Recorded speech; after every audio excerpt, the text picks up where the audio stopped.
Hello and welcome to CyberOne Certification and Training. If you're here for training or support today, but you're interested in learning more about how to become certified as a CyberOne expert, you can reach out to your account manager or just email us at support@cb1security.com. Okay, so let's get started. Today we're in the issue management training section, and we're going to look at the approval process for exception requests. So once an exception request has been submitted, it does go through an approval process in CyberOne. So let's get into the management platform and show you how that's done. Okay, so here I am in the management platform. As you can see, I'm in the issue management module, and I'm in the findings tab, and I've got my list view organized by finding response. And here you can see I have some exception requests. And then we're going to open this first. And we can see that we have an exception request there that's opened by the status. So I can go down and I can review this exception request. And here we see in the exception request detail the description and the justification. So then what I want to do is, assuming I'm okay with this, I want to bring in a reviewer. So I'll assign myself as the risk manager. And then I'm going to assign the reviewer. I click save. And then before I submit that for approval, what I want to do is set the expiration date. So I want the response ideally before this time, and this would be before the expiration of the finding and mitigation protocol date. So I'm just going to put that for a few days forward. Then I'll click save and then submit for approval.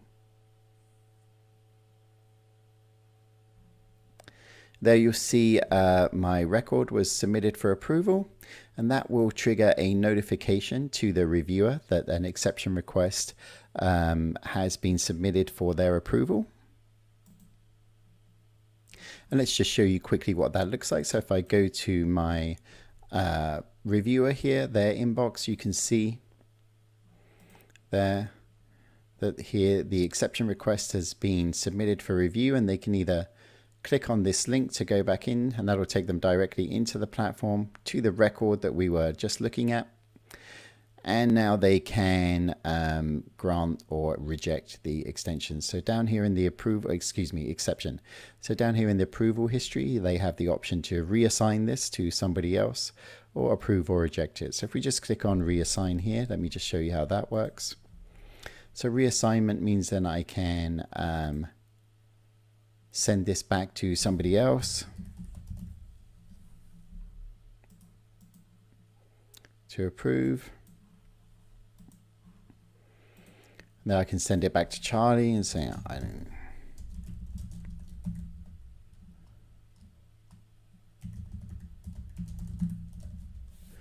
And I reassign, and that will trigger an email to Charlie, then that he has been reassigned this. And then again, Charlie can go in and approve or reject. And the approval then will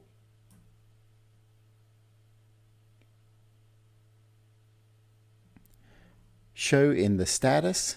And then if we go into the portal, that will also notify the primary contact that exception request has been approved. So let's have a look at that. So similar to the risk mitigation, I'm going to go back to the finding record. I'll just grab that finding ID and I'll go into the portal and open the record, and now you'll see the exception request come up, and you'll see that the exception request is approved, and we see that here down in the section. So now we can move forward with this. Okay, so if the request is rejected, let's take a look at that protocol next. So let's go back to our platform.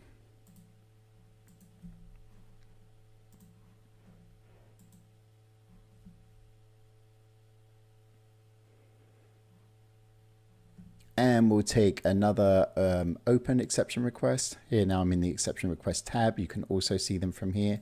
Or again, I could go back to my findings tab and look at the status of the finding response here. So either one. And so we'll choose another one that's open.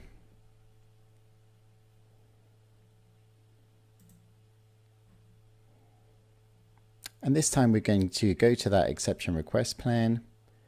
And we see it's still open, and so I'll submit it for approval again. Remember, I'll add myself as the risk manager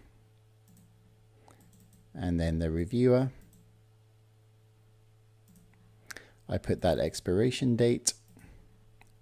I click save, submit for approval, and this time I'm going to reject it. Remember, that triggers the email. And then I'll come back in here, and this time I'll reject. I can put why I'm rejecting.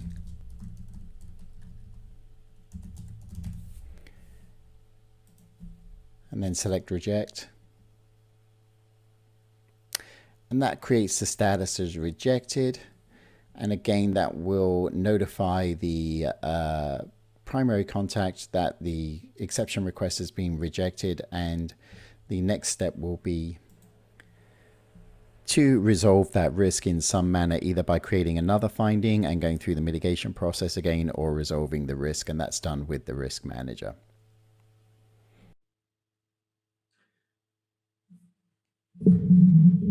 So just to finish off this workflow then, so here we see that exception request has been rejected. And again, this is the notification email that is prompted once that approval request is rejected. And that will take us to this record. And then here is the approved email, again, that takes us to the approved record.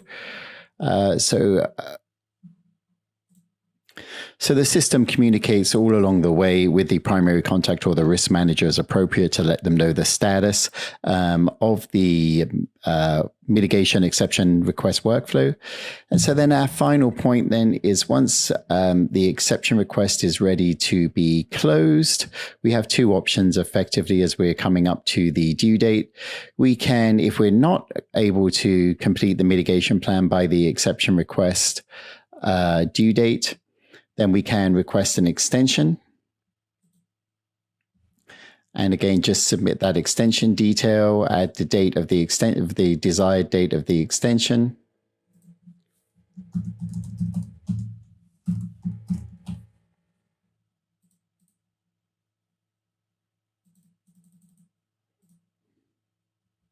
Upload any attachment and send that for submission. And that will log, and now you can see that an extension request has been logged.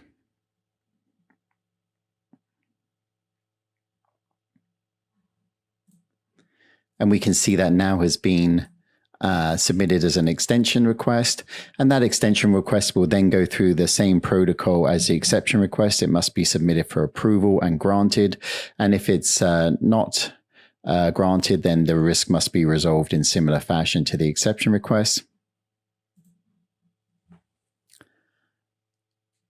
Or if we don't need an extension, let's go to another record that has an exception request and has been this one approved.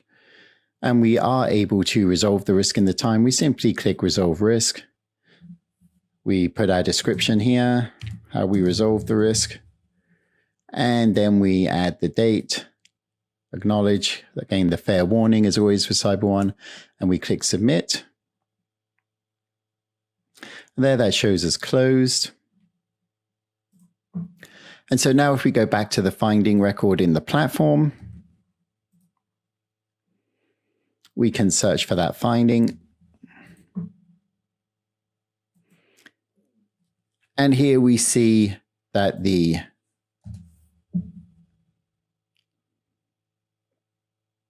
finding status has now been closed, because the exception request status is closed there as well. And we don't need to validate here, of course, the way we would with a risk mitigation plan because the exception request has already been approved. So that would terminate the workflow process for the exception request in the event that the risk is resolved at this stage. Okay, so that completes our training for today. Thank you very much.